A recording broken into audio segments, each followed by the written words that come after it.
Boa noite, meus queridos irmãos. Sejam bem-vindos à nossa casa para mais uma noite de reflexão, mais uma noite de estudo.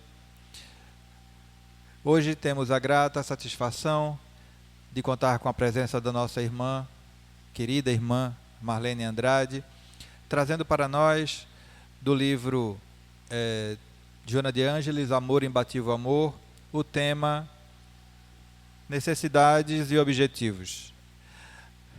Vamos agora fazer a nossa prece para o início da nossa atividade da noite. Elevemos o nosso pensamento ao alto e vamos agradecer.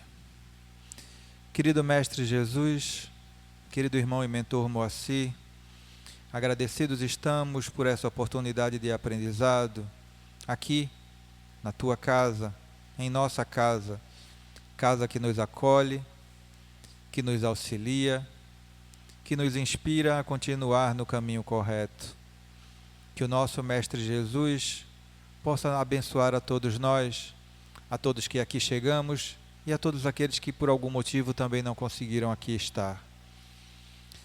Que a espiritualidade amiga, que os nossos irmãos espirituais auxiliem a nossa irmã que fará uso da palavra na noite de hoje. Que Deus nos abençoe, que o Mestre Jesus ilumine os nossos caminhos hoje e sempre. Que assim seja. Passo agora a palavra à minha querida irmã Marlene. Pode ficar à vontade, querida. Boa noite, né? Como sempre, nós estamos na Escola de Jesus para aprender um pouco e pedir forças para colocar em prática, que é o mais difícil. Então, do livro de Joana, Amor, Imbatível Amor, nós vamos falar da necessidade de objetivo. Então, Deus nos criou com muitas faculdades, muitos atributos, como a inteligência, a razão, o instinto, a vontade, o livre-arbítrio. Temos vários recursos, como a gente chama, várias ferramentas, mas paralelo às ferramentas que Deus nos concede, ou nos concedeu, temos as necessidades. No mês passado nós falamos das necessidades que nós carregamos, necessidades pessoais, necessidades emocionais, necessidades espirituais, necessidades morais e necessidades biológicas ou físicas, né? Vamos dizer assim. Então, todas essas necessidades levam o homem a buscar suas realizações através dessas necessidades. Então, Joana pergunta: o que seja a existência humana? O que é a nossa existência humana? Ela diz: é uma síntese de múltiplas experiências evolutivas, trabalhadas pelo tempo através de automatismo, que se transformam em instintos e se transmuda nos elevadas expressões da razão e do sentimento. Ou seja, ela diz que nós somos uma síntese, ou seja, nós somos uma unidade, somos um registro, com a síntese, com todos os conteúdos e atividades e experiências que nós já tivemos desde a época que fomos criados. Então, nessa reencarnação, trazemos essa síntese, somos isso, né? Como seres humanos, somos essa síntese com múltiplas experiências evolutivas, que ela diz que vai trabalhando sobre automatismo, né? No primarismo, nós fazemos tudo por automatismo, sem consciência, sem razão, como um animalzinho, né? Tudo por automatismo. À medida que nós vamos evoluindo, nós vamos desfolhando a razão. Por que isso? Para que isso? Então o homem já está paralelo às sensações. Tem lá no Evangelho, no capítulo 11, né? Primeiro, instintos, que é o nosso guia seguro, sem abusar dos instintos. Depois vem a razão, que é paralela às sensações. E depois vem os sentimentos, que desabrocham. Então tudo isso vai nos transformando em criaturas inteligentes, né? Com sentimentos. Então, o que seja a existência humana é essa síntese que nós carregamos de sermos essa individualidade, né? Cada um tem a sua individualidade, tem as suas experiências, tem as suas imperfeições, suas virtudes. Quando surgirá as interrogações que fazem parte da busca existencial? Quando vai surgir em nós as interrogações que faz parte da existência humana? Eu lembro-me, quando eu tinha 14 para 15 anos, estudando lá no IEP, fazendo magistério, eu começava a me perguntar com essa idade, por que eu estava na Terra, para quê? Eu ficava me perguntando com essa idade. Eu não sei se outras pessoas perguntam isso mais nova ou com mais idade, ou então não pergunta nunca. Quem está no primarismo, que só tem o automatismo biológico, orgânico, está no primarismo, no estágio do primário, na Terra, em geral ele nasce e pode desencarnar sem despertar consciência, sem se perguntar para que vive. É só um ser biológico, né? Ainda precisando da família, da escola, para despertar a consciência. Pode ser que nessa reencarnação ainda não desperte a consciência, esteja no primarismo. Mas em geral, o grosso da sociedade da Terra, nós já estamos na razão para sentimentos. Então ela pergunta aqui, quando é que vai surgir em nós as interrogações que fazem parte da busca existencial? Aí ela diz, quando o automatismo biológico se converte em impulsos dirigidos, ou seja, a gente já usa a razão. Eu não vou usar o instinto por usar o instinto, eu vou usar o instinto com a paixão. Em geral, você já está usando a paixão para se relacionar, não é só puramente um instinto. Pode ter alguém que se relacione só com o instinto? Pode, queira só se relacionar com o instinto, mas o homem na Terra, no grosso, no geral, a maioria de nós já temos a razão, né? Para quê, por quê? Aí ela diz, os automatismos biológicos se convertem em impulsos dirigidos e o ser psicológico passa a sobressair, ou seja, o ser psicológico desabrocha, não é mais um ser primário, aparece já o ser psicológico, que é as emoções, né? Então começa a despertar a consciência e se pergunta, para que viver? Para que lutar? Como desenvolver essa capacidade de preservar até alcançar a meta? Então, nós percebemos que uma criança pequena, de 4 anos, ela já começa a perguntar ao pai e à mãe o porquê. Por que isso, por que aquilo? Hoje dizem que já tem menino com 2 anos que já pergunta, né, para que isso, por que aquilo, quer saber, né, as questões. Mas que na época nossa, geralmente com 4 anos, a criança começa a perguntar o porquê. E cada um de nós, de acordo, eu não sei vocês, mas de acordo com a nossa evolução, a gente pode, depende da idade, perguntar para que vive, por que vive, como conseguir a meta planejada, e como perseverar. Por exemplo, como perseverar, a nossa mãe, nosso próprio pai, coloca a gente, saímos da sociedade, da família, para entrar na escola. Então, na escola, você vai treinar já como perseverar no estudo, como fazer para atingir a meta no final do ano. Então, isso já tem a escola programado, que vai registrando em nossa memória, né, como perseverar, como dar continuidade, o fio condutor da inteligência, né, que vai se desenrolando. Qual a diferença de viver bem para bem viver? Então ela pergunta, qual a diferença de viver bem para bem viver? A Joana diz que bem viver, geralmente a gente encontra alguém na rua, né, e a gente pergunta, como é que fulano vai? Fulano está muito bem, comprou um apartamento de cobertura, comprou um carro zero, né? Ele está bem de vida, a gente fala assim, né? É quando ela diz assim, você vive bem, ou seja, desfruta da natureza e da sua inteligência para se manter naqueles recursos materiais que muitas vezes a gente acredita que é tudo. Mas muito de nós, depois que conseguimos tudo que é de material, né? Tem plano de saúde, tem um carro, tem uma moradia, tudo mais, tem em si um vazio existencial. Então, por isso que ela coloca aqui, qual a diferença de viver bem, ou nos bens, para bem viver. Aí, o que é o bem viver?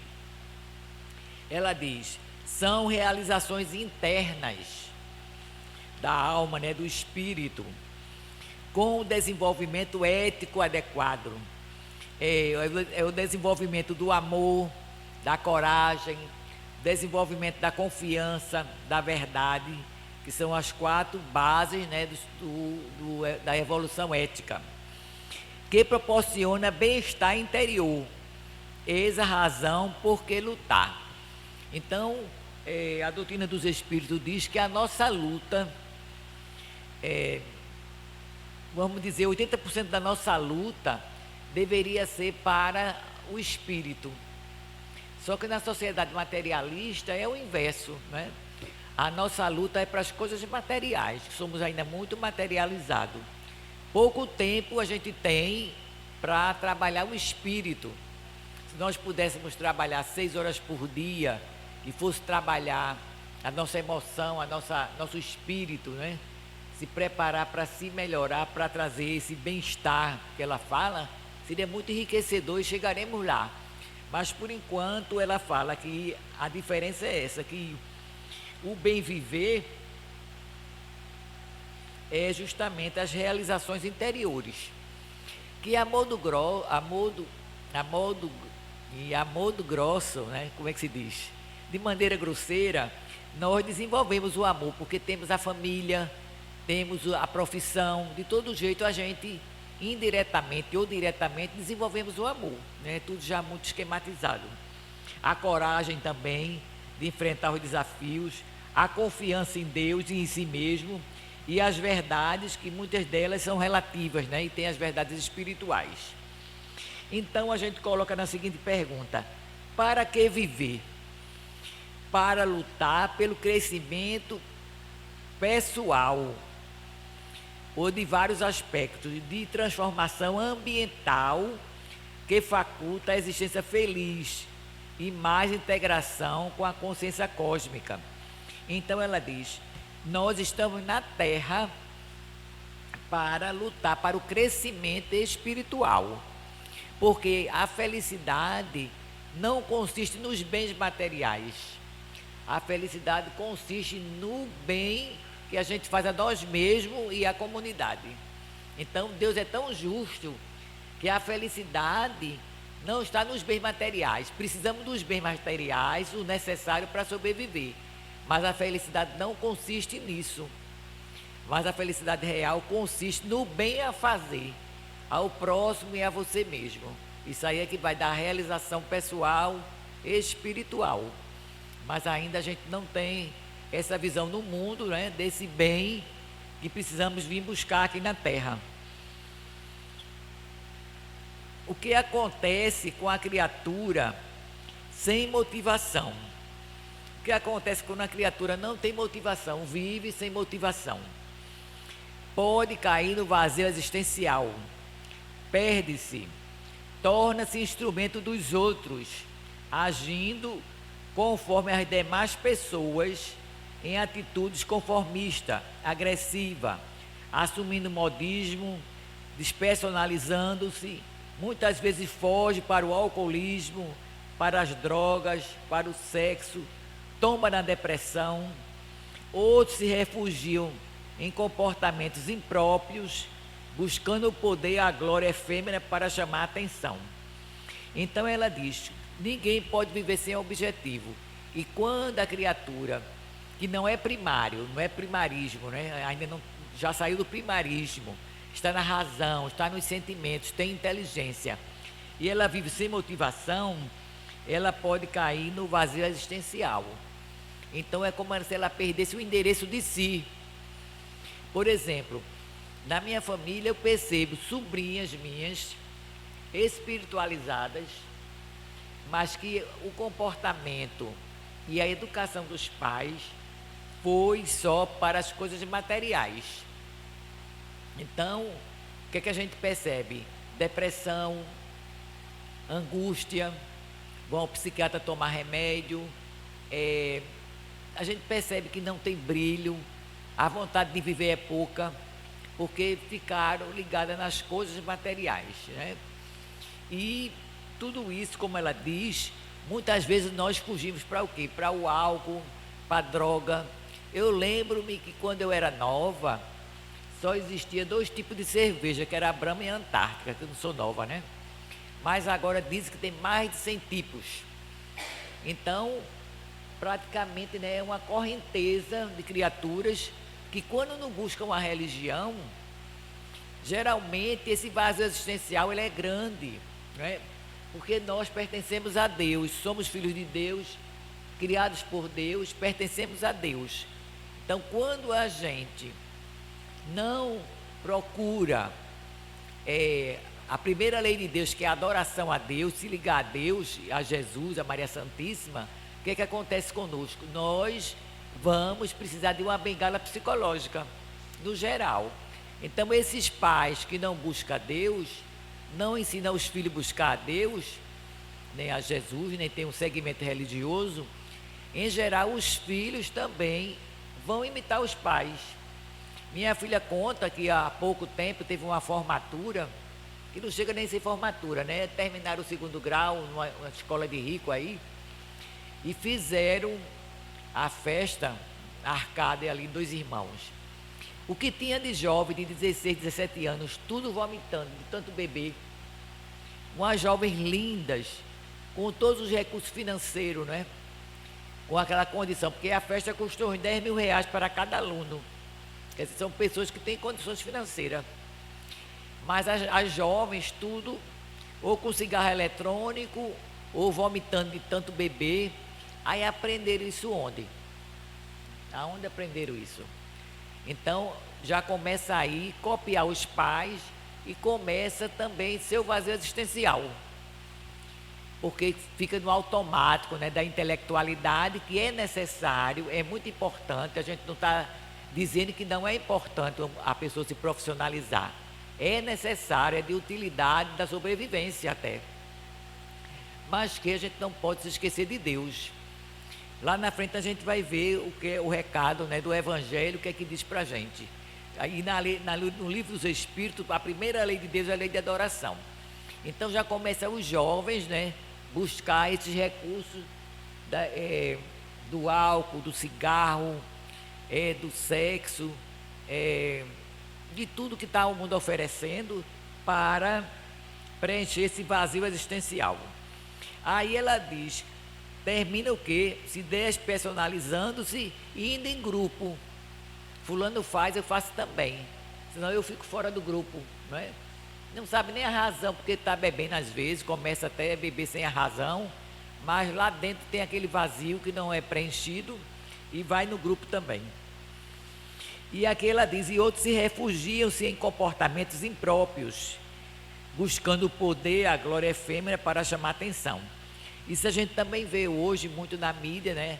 Aquelas criaturas que necessitam, acham que necessitam, né, de botar silicone no corpo, de o corpo ser assim, de o corpo ser assado, sarado. E aí buscam tudo para chamar atenção, ter o dinheiro mais fácil, né? Está aí nas redes sociais, essa busca frenética, né? E às vezes não tem conteúdo nenhum, mas que as pessoas buscam isso para se preencher. Então tudo isso, né, a gente está passando no momento atual. Porque na sociedade é comum comentar que alguém que tem tudo, dinheiro, família, juventude, beleza, inteligência, poder, no entanto, não parece ser feliz. Aí Joana responde, porque carrega esse vazio existencial. Muito tempo, né? Tem muito tempo assim de sobra e recursos financeiros, mas lhe falta o objetivo de vida. Então tem criaturas que têm tempo, não há problema com os recursos financeiros, mas lhe falta o objetivo de vida. Então a nova pandemia, ou a pandemia que de algum tempo já está assolando, é a depressão. Porque a pessoa tem tempo, tem recursos, mas vou fazer o que com o tempo? Então vai caindo numa depressão, que a depressão é a fabricação de tristeza. Porque você não é mais um ser só biológico, você pensa, tem uma psique, você tem sentimentos, né? E você não tem um objetivo de vida. Então, muita gente hoje está em consultório psiquiátrico, com psicólogo, né? Buscando esse sentido existencial, porque não tem um objetivo de vida. Alguém quer falar alguma coisa ou perguntar? Será que todos necessitam de um algo para motivar-se para viver? Será que todos necessitam de um algo para motivar-se para viver? Como falamos, quando a gente está no primarismo, a gente não sente essa necessidade do porquê. Porque você é mais materialista, é mais um ser biológico, fisiológico, que são poucos que tem na Terra, não é? Mas quando a gente já tem a razão e os sentimentos, a Joana diz que sim. Será que todos necessitam de algo para motivar-se para viver? Sim. A luz da razão que se transforma em vontade de conseguir uma vida mais expressiva, mais rica de conteúdo, de aspirações profundas e autênticas. Então todos nós precisamos de motivações para viver, para se sustentar. Aí ela diz que usando a luz da razão, né, vamos transformando em vontade para ter uma vida mais expressiva, mais rica de conteúdo e de aspirações profundas e autênticas. Então a gente coloquei aqui vários exemplos. Por exemplo, os cientistas, né, o homem da ciência, ele dá a vida, né, para descobrir uma vacina, para descobrir um remédio. Então o cientista, muitas vezes, ele tem nele, né, esse espírito de busca para o adiantamento da própria terra, da ciência, né, das ciências das exatas, das humanas. Então os cientistas, eles trazem muitas vezes um objetivo a mais do que o normal, que a gente vai ver depois os objetivos normais. Pesquisadores, como a gente está falando, né, cientistas pesquisadores, também têm essa razão de ser, de existir. Os gênios também têm espíritos que, quando renascem na sua própria alma, eles mergulhando durante a noite, eles vão buscar várias descobertas, como a descoberta do telefone, a descoberta do avião, a descoberta do progresso, enfim. Então, durante a noite, eles mergulham no mundo espiritual e trazem na alma, na sua consciência, essa descoberta. E vai treinando a lâmpada, né, a luz elétrica, e vai treinando nos seus laboratórios aquilo que está na alma, até trazer para o plano físico aquilo que já foi permitido por Deus de descobrir. Então, essas descobertas todas são criaturas que não têm só objetivo de vida, mas têm ideais, né? Ideais. Então, são gênios, né? Os filósofos também, os artistas, os idealistas, homens e mulheres criativos. Então, eles têm uma razão de viver, de buscar, de interagir. Eu coloquei aqui um exemplo muito interessante que eu vi na televisão de um senhor simples, um agricultor. O que ele fazia? Ele se aposentou e ele não sabia ficar parado. Ele tinha um sítiozinho, ele plantava, fazia horta e tinha um pomar, bananeiras, goiabeiras, essas coisas, etc., que ele cultivava e ele colhia tudo aquilo, colocava num carro de mão e levava para uma creche. Eu achei aquilo de uma beleza profunda, né? Porque ele cultivava no sítio macaxeira, inhame, batata doce, criar galinha e essas fruteiras, e ele arrumar tudo aquilo num carro de mão e levava para uma creche para alimentar aquelas crianças. Então veja que qualquer pessoa simples que tem um pensamento em Deus pode ter a sua criatividade de como ajudar em qualquer situação, não é? Que nós fomos feitos para servir. Então aí a pessoa tem grandes motivos de viver. Há um pouco tempo atrás eu conheci uma pessoa com um pouco de depressão. Aí eu falei para ele, né? Ele foi engenheiro da Petrobras, engenheiro-chefe lá de Minas, na Petrobras. E eu falei para ele assim: você devia abrir um tipo de, feito uma ONG, algum local, até casa paroquial, tem aqueles salões, não é? Que você chama aqueles jovens que necessitam de uma profissão, ou de aula de matemática, ou de aula de português, alguma coisa, e você se empenha para dar aqueles conteúdos, dar a sua experiência. Então isso motiva a pessoa e faz a pessoa sair da depressão. Quer dizer, é um motivo de caridade, um benefício que você faz para os outros e que aquilo retorna para você, mesmo que você não queira pensar que vai retornar para você, mas aquilo lhe melhora em todos os sentidos, né?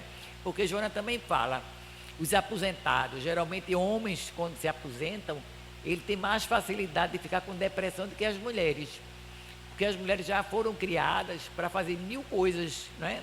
Desde pequena, tomar conta da casa, tomar conta disso, gostar de cozinhar, e os homens agora que estão mais chegando assim também a compartilhar dentro de casa.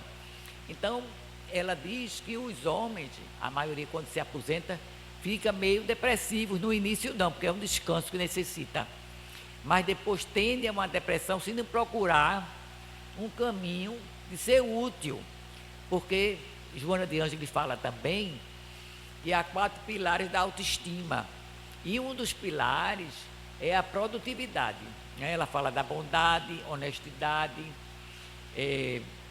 otimismo e produtividade. Então o ser humano, ele precisa produzir até aguentar. Eu lembro-me de irmão Sobreira, quando ele não pôde mais fazer campanha do quilo de jeito nenhum, que ele ia numa Kombi e sentava ali naquela farmácia de Casa Amarela, aquela farmácia de esquina, sentava no banquinho e ficava fazendo a campanha do quilo sentadinho e as pessoas doando. Ele pegava um caderno com o nome das pessoas que pediam vibração, né? Ficava sentado na cama, lendo o nome da pessoa, a idade, o endereço e a situação, se era doente, se era desencarnado, lendo aquilo ali, trabalhando, né? Quando ele não podia mais ir para a rua andar. Então veja, aí Joana diz que um dos pilares da autoestima é a produtividade, porque a nossa cabeça, né, a nossa inteligência, às vezes o físico não dá mais, mas a cabeça da gente não pode parar, né? Já cantava assim Raul Seixas há muito tempo, que a cabeça da gente não pode parar. Então a pessoa fica neurotizada quando para, né? Em geral fica como, olha na porta, se fechou, vai 2, 3 vezes olhar a porta, olha para uma situação 2, 3 vezes, se esqueceu algo, vai ficando neurótico ou neurótica por conta da mesmice, da rotina neurotizante. Então quando ela fala aqui dos idealistas, que eles têm muita motivação, são os cientistas, os pesquisadores, os gênios, né, que já nascem com alguma descoberta para trazer para a Terra, os filósofos, os artistas, os idealistas, e homens e mulheres criativos, como eu falei do homem simples do agricultor, não é? Que ele conseguia plantar e doar para uma creche.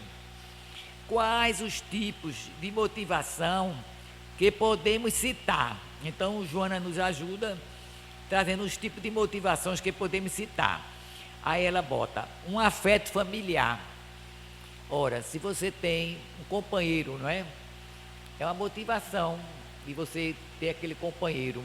Se você tem um filho, a motivação é bem maior, porque um filho faz você cuidar dele, levar para a escola, né? Olhar as tarefas, levar para o médico. Então é uma motivação muito bem maior. É um ideal em desenvolvimento, né? Como a gente falou do ideal, um lar para cuidar, uma atividade dignificadora, que é essa atividade dignificadora, como a gente falou, num salão paroquial, numa igreja de crente. Na igreja de crente tem aqueles visitas aos hospitais, não é? Tem várias atividades que eles têm com os jovens também. Numa casa espírita tem campanha do quilo, tem o trabalho da rua.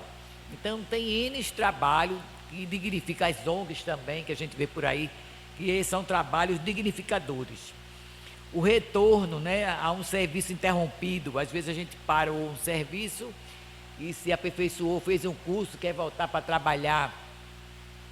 Ela fala isso também. Um curso, e entre muitos outros objetivos que dão sentido à vida, favorecendo meios para se lutar. Precisamos ser úteis e produzir sempre. Agora, do lado contrário, nós conhecemos situações em casa espírita em que chega irmãos espirituais que estão paralisados, às vezes, há mais de um século, odiando. Então, eles dizem que a razão de estar ali é para odiar e se vingar. Então, quem é doutrinador sabe disso, né?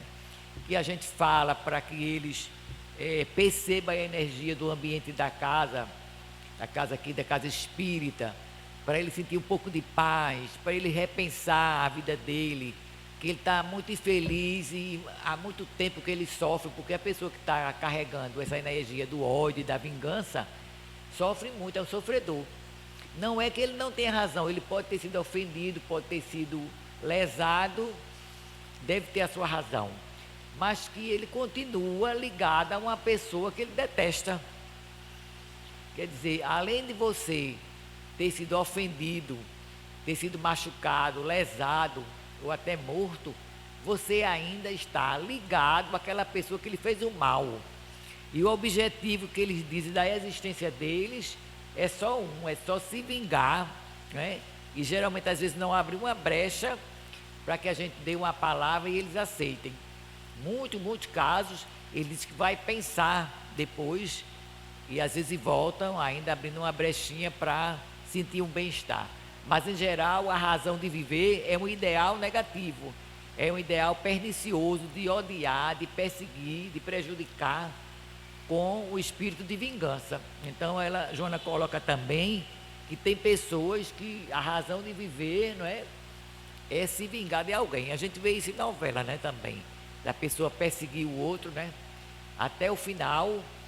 No fim da novela, no último capítulo, é que liberta e se tudo se torna as boas, mas o objetivo da pessoa é só a vingança, é só a perseguição, é a motivação da criatura. Como viver sem metas? É viver obedecendo aos automatismos fisiológicos, a um passo do suicídio, ou já está no chamado suicídio emocional, que é a depressão. E aí Joana coloca que nós viramos múmia, ou múmias que respiram. Ou seja, se a pessoa já tem desenvolvido a razão e a inteligência e vive sem metas, o que ela coloca aqui? Que a pessoa está a um passo do suicídio. E muita gente se suicida, né? Porque não acha nada pela vida, não vê beleza na vida, não sabe para que está vivendo, o que é que quer, não sabe nem o que quer, né? Não tem razão nenhuma, se acredita assim e não procura ajuda. Então, como a mente só fabrica tristeza e depressão, pode atrair também, pode e vai atrair também espíritos na mesma analogia, depressivos, com pensamentos suicidas, e a pessoa pode chegar ao ato.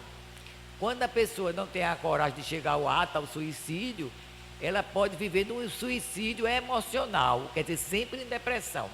É um suicídio emocional. Ela não tem intenção de morrer, mas não procura para que viver.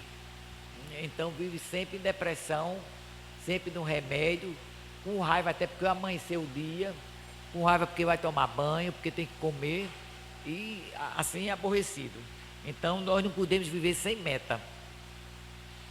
Quais as leis de Deus que buscam o sentido existencial? Quais as leis de Deus que busca o sentido existencial? A lei de adoração, porque aqui na frente a gente vai dizer o que Jesus recomenda. Qual a nossa primeira necessidade de objetivo na vida? Jesus. Qual a nossa primeira necessidade de objetivo na vida? Jesus recomenda: buscai primeiro o reino de Deus e a sua justiça, e tudo mais lhe será dado por acréscimo.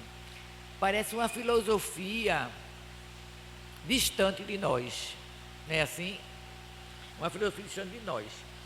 O sentido, o objetivo existencial, existindo, ela diz, e isto é, estabelecendo o mais importante, o sentido, o objetivo existencial, as demais aspirações se tornam secundárias e chegarão naturalmente. Então, nós vamos falar das leis que levam a gente ao sentido existencial, mas aqui nessa recomendação de Jesus, ele está dizendo, se a primeira lei de Deus é a lei de adoração, e se a gente busca a Deus, que é a primeira motivação da gente estar viva, porque Deus nos criou e a gente pertence a Deus, Ele deu vida, e Ele que manda, no momento final, nos buscar. Então, o primeiro sentido da vida, a primeira motivação nossa, deve ser buscar Deus, porque o resto é dado por acréscimo. Aí a gente vai pensar, que acréscimo é esse?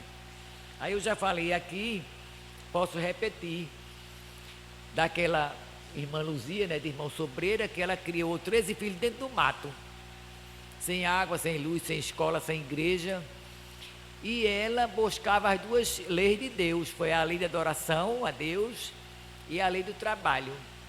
Ou seja, de manhã não tinha luz elétrica, né, todos se acordavam às 5 horas, 6 horas, ela tinha uma santa, um altar na sala, que era o chão de barro, e ela com 13 filhos, e Deus ainda levou o marido dela, ela ficou viúva. E aquela criatura, adorando Nossa Senhora, e colocou os filhos todos para trabalhar, dos menores aos maiores. Os maiores iam trabalhar nos sítios vizinhos, outros iam buscar água longe, né, com lata d'água na cabeça, outros iam lavar roupa, outros iam botar comida para o porco, para o bode, para a galinha, outros iam cuidar da plantação. E ela dividia os 13 filhos, a menorzinha de braço, todos nas duas leis de Deus, a lei da adoração, e ao anoitecer, 5 horas da tarde, todos já estavam jantados, jantava, orava para ir dormir, que não tinha luz, e a lei do trabalho. E aí ela conta aquela história que ninguém foi imaginar, vieram para a cidade trabalhar, todos analfabetos.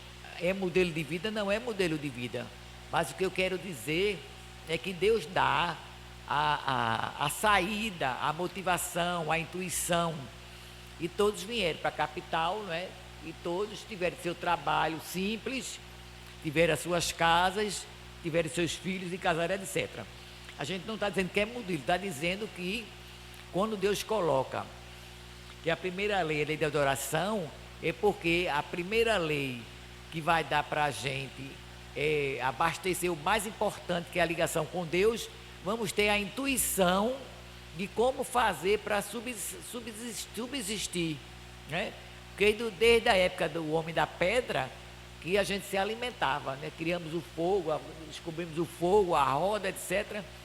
E sempre a gente se alimentou da caça, da pesca, e o homem aí foi evoluindo. Então, outra vez também, assisti naquele programa É de Casa, uma senhora com 7 filhos, que ela morava perto de Barreiras, e ela não tinha como subsistir. Ela pegava aquele barro que aprendeu com a mãe dela e fabricava peças de barro, jarras, bacia, objetos de barro, e vendia. E assim foi se dando os filhos, né? Até netos também, criou a família, ela passou também no É de Casa. Então Deus, Ele vai dando a intuição para a gente, as saídas para a gente sobreviver. Não estamos dizendo que é modelo, estou dizendo que buscando primeiro o reino de Deus, o resto será dado por acréscimo e misericórdia. Então, quais são as leis que levam a gente ao sentido existencial? Primeiro, a lei de adoração. Segundo, a lei do trabalho. Terceiro, a lei de reprodução, né? Porque a lei de você reproduzir, ter filhos, leva você a muitas motivações. A lei de amor, né? Que é a fraternidade, justiça e caridade. Tudo isso leva a gente à motivação. E a lei do progresso. A lei do progresso está em nós. No Evangelho, eu não lembro qual é o capítulo, mas no Evangelho tem que o homem tem, diferente do animal, o desejo do melhor. Sempre a gente, dentro da gente, quer o melhor, né? Não é que a gente vai ter uma ambição doentia, matar e morrer para ter, mas sempre a gente luta para ter o melhor, que é o normal do ser humano, é procurar o melhor, né? Não vai ele, por exemplo, trabalhar 3 horários, 3 expedientes, e continuar trabalhando sempre, muitas vezes até por mecanismo de fuga, né? Para não chegar em casa, porque às vezes não aguenta o lar. Aí tem muita gente que trabalha o tempo todo para nem chegar em casa. E outros trabalham manhã, tarde e noite, toma remédio para nem dormir, né? Por ambição, já tendo tudo, mas sempre por ambição. Então aí é doentio, mas você sempre ter o desejo do melhor é normal, o Evangelho sempre manda a gente sentir esse desejo e procurar o melhor. Então está na lei do progresso. Então só aqui tem 1, 2, 3, 4, 5 leis de Deus que levam a gente ao sentido existencial. Onde está o reino de Deus? Em nossa consciência tranquila, que resulta do dever retamente cumprido, dos compromissos bem conduzidos, dos objetivos planejados com acerto. Então ela pergunta onde está o reino de Deus, na consciência nossa tranquila, no dever cumprido, no dever retamente cumprido e compromisso bem conduzido, dos objetivos planejados com acerto. Aí vocês queriam perguntar alguma coisa? Ou quer falar alguma coisa? Querem?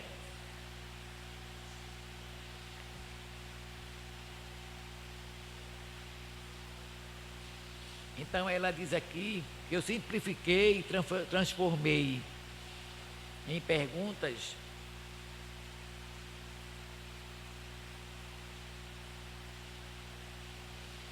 Ela falando agora do vazio existencial, para a gente entender melhor. Nesse processo de superação do primarismo, quando o self adquire discernimento, se não houver um amadurecimento paulatino e cuidadoso, ocorre, segundo Viktor Frankl, em seus estudos e aplicação logoterápicos, 2 fenômenos que respondem pelo vazio existencial. Então ela fala da perda de alguns instintos animais básicos que lhes davam segurança e o desaparecimento das tradições que dilui e antes eram-lhe paradigmas de equilíbrio. Esse parágrafo não está tão fácil, mas eu vou desmembrar. Ela diz o seguinte: enquanto a criatura não supera o primarismo, que a alma, quando ela é primária, ela se afirma dos instintos. E muitas criaturas se afirmam até no sexo como segurança do companheiro e da companheira, que isso é normal no primarismo, como também nas tradições. A gente lembra que no tempo da gente, a gente namorava, a gente noivava para casar, não era isso? Então, tirando de uma alma primária essas 2 condições, né? Dessa segurança, que para a criatura é uma segurança, namorar, noivar, casar, e não é relacionamento, ela perdendo o companheiro ou a companheira, ela pode entrar nesse vazio existencial, porque não tem, está no estágio primário, não tem condição de seguir sem esses 2 parâmetros. Então muitas vezes, é por isso que o Evangelho diz, não julgai, né? E muitas vezes, muitas criaturas que estão no alcoolismo, nas drogas, etc, etc, também podem ser almas primárias que precisa de quê? De companheirismo, não é? Precisa de quê? De tradição como parâmetros. Então, o que o Evangelho fala para a gente não julgar, porque a gente não sabe a situação da criatura. Muitos são fugas psicológicas, como a gente já viu, fugas psicológicas. Mas pode ter alguns que estão no estágio primário, que necessitam de quê? De amparo. Em geral, essas criaturas atraem aquela companheira que tem muito instinto maternal. E aquela criatura sente até como aquela mulher fosse a mãe. E vice-versa. Então tem almas primárias que atraem aquele companheiro adulto espiritualmente, e aquela criatura faz papel de mãe ou de pai no setor psicológico. Fisiologicamente, a criatura é homem e mulher. fisiologicamente. Mas psicologicamente, o homem pode estar num estágio de ser o pai da mulher, ou a mulher ser a mãe do esposo. Vocês entenderam ou não?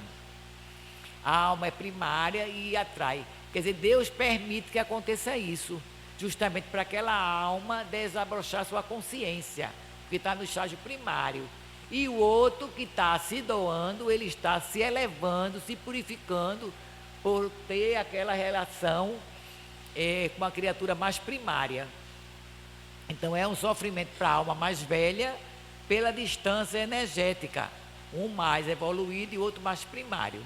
Então o que ela quer dizer é o seguinte: faltando esses dois parâmetros, a criatura que está no estágio primário, no primarismo, né, na sua humanidade, ela pode entrar no vazio existencial por falta desses parâmetros. Diante disso, o indivíduo é obrigado a escolher com discernimento para eleger, dando surgimento a outro tipo de instinto de sobrevivência, para prosseguir lutando. Então aí a criatura vai, como a gente falou, arrumar uma motivação de sobrevivência para se manter. Então muitas vezes essa sobrevivência pode ser uma coisa não boa. Sem uma decisão clara, olha aí, torna-se instrumento dos outros, como a gente falou. Então você é aquela criatura que não sabe o que quer. Então você vai pelo grupo. É aquilo que o grupo decide, você participar do grupo, você vai. Então agindo assim conforme as demais pessoas, em atitude conformista, não reagindo aos impositivos do meio, perdendo-se, sem motivação, se deixa conduzir pelos interesses do grupo, atuando conforme o mesmo, que lhe impõe comportamentos agressivos, anulando o seu interesse e alterando o seu campo de ação. Então a criatura que perdeu o endereço de si, e muitas vezes perdeu o seu companheiro, a sua referência, que eram seus pais, a sua tradição, ela pode ir, como se diz, Maria vai com as outras, né? Então, se não tem o Evangelho de Jesus, se não busca a espiritualidade, ela vai no grupo, e aí vai perder o endereço de si e o endereço de Deus. Naturalmente perde o contato com o self. O self é o Deus interno, para que sobreviva o ego, assinalando que é bem da época, assumindo o modismo, como a gente já falou, se despersonalizando.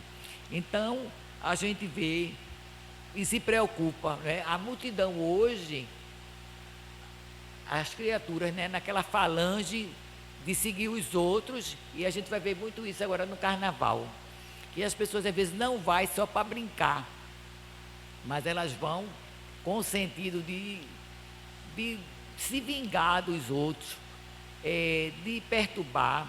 Agora essa semana, né, nós vimos no negócio do jogo, que o jogo antigamente era um lazer de família, era um prazer de família, e as pessoas torciam naturalmente. Mas a falta de sentido existencial é tão grande, a perca do endereço de Deus é tão grande, que as pessoas pegam essa motivação de um jogo e transformam assim numa baderna, numa coisa horrível. Então a paixão, ela ficou doentia, porque quando a paixão é regada pela razão, né? Porque a paixão é para o homem, é normal. De a pessoa torcer por um time, isso é normal para a nossa faixa aqui na Terra. Mas quando passa a ser uma coisa doentia, você vê que algo está errado. Algo não está dentro dos padrões. Esse dinheiro todo que se investe em futebol, se investisse em educação, como estariam as pessoas? Milhões e milhões. Tem jogadores que ganham milhões e milhões e milhões e milhões. Não é isso? Quando um professor, um médico, uma pessoa que bota os alunos para frente, ou um médico que faz uma cirurgia, às vezes tem que ter 2, 3 empregos para poder comprar uma casa, comprar um carro, né? Tem uma sobrevida desumana. Então a gente vê que a linguagem divina vai falando. Aqui e acolá a gente vê momento de futebol, não é só aqui não, no Sul também, não é? A verdadeira algazarra e anarquia.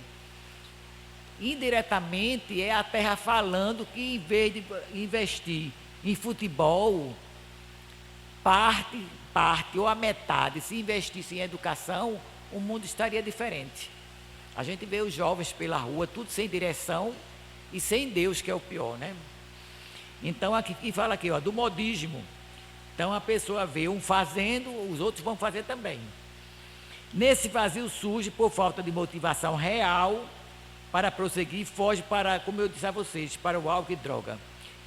Noutras vezes, para ocultar essa lacuna na emoção, refugia-se em comportamentos impróprios.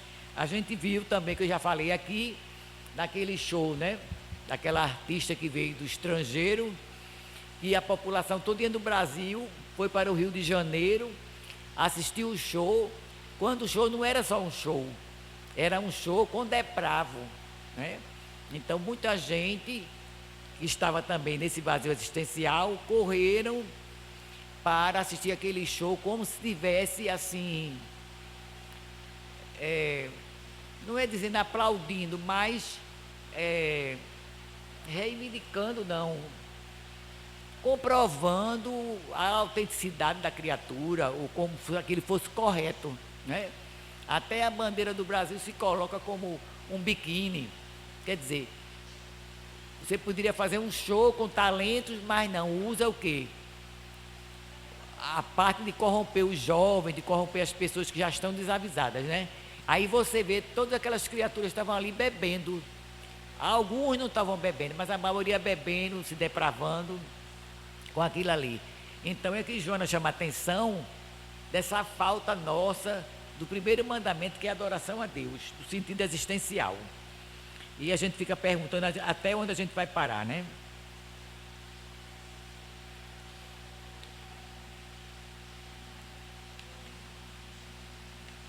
Ui.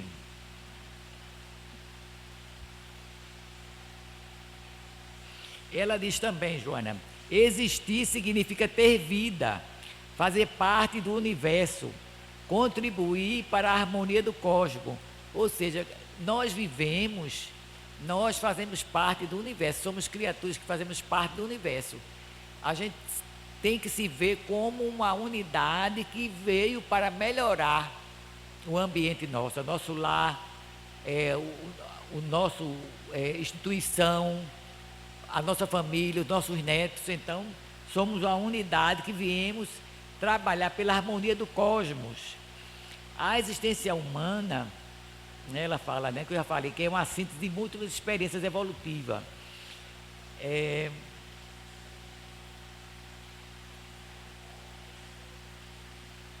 Aí ela fala aqui, simultaneamente, a razão abandona o nevoeiro da ignorância, que entorpece, qual cascalho que envolve a gema preciosa e se delineia objetivos e sentido existencial.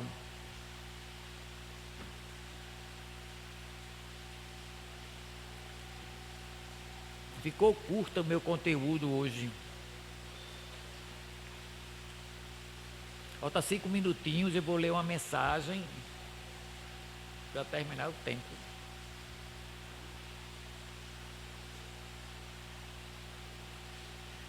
Essa mensagem também é de Joana de Ângeles. Ela fala: abençoada a aflição de agora, ela te abre as portas do salão da paz. Abençoada a aflição de agora, ela te abre as portas do salão da paz. Então, bem-aventurados os aflitos, que ela quer dizer. Agradeça a chuva de fel a cair sobre a tua cabeça. Ela fertiliza o solo da tua alma para a sementeira de luz. Quer dizer, o fel cair sobre a nossa cabeça quer dizer sofrimento.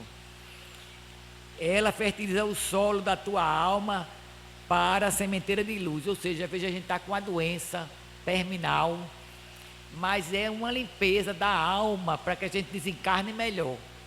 Mais ou menos é isso que ela quer dizer. Então ela fertiliza o solo da tua alma para uma sementeira de luz.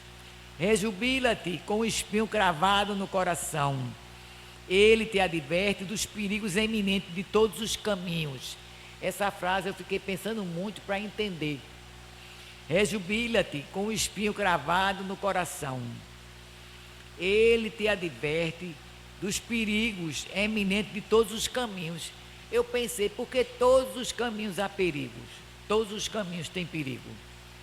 Porque nós carregamos egoísmo e orgulho.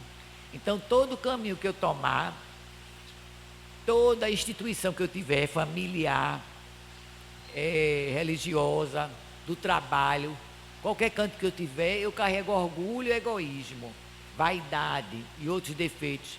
Então eu vou encontrar também irmãos com esse defeito, que eu preciso ter paciência com eles e eles comigo. Então todos os caminhos há perigo, porque nós carregamos as nossas imperfeições, e vamos encontrar também criaturas com imperfeições para a gente interagir e crescer junto. Sorri ante os obstáculos que te impedem o avanço. Eles expressam o valor da tua resistência, que vences lentamente, à medida que jornadeias em triunfo. Então Joana diz para a gente sorrir diante dos obstáculos, porque vamos avançar através dos obstáculos, dos conflitos, né, das dificuldades, né? Vamos avançar lentamente. Medita em todas as coisas que causam preocupação e dano, e retira da dificuldade a melhor parte, como abençoado adubo para o solo das tuas experiências cristãs. Então, das dificuldades, a gente tira as experiências. Nenhuma alma jornadeia na terra sem a contribuição da dor. Nenhum espírito avança para a luz sem conduzir dificuldades enlenhadas aos pés. Nenhum ser ascende para Deus sem a travessia do Pantanal onde se demoram os homens. Então sempre a gente tem a contribuição da dor para despertar, né, para limpar nossa alma. E todos nós, né, temos as dificuldades que conduzimos para poder alcançar a Deus. Jesus veio para nortear a humanidade, porque esta se encontra perdida, presa ao matagal das paixões. Então Jesus veio há mais de 2000 anos para tirar a gente das paixões doentias, para a gente seguir esse caminho de adoração a Deus e de aperfeiçoamento espiritual. Muita paz e que Deus nos abençoe.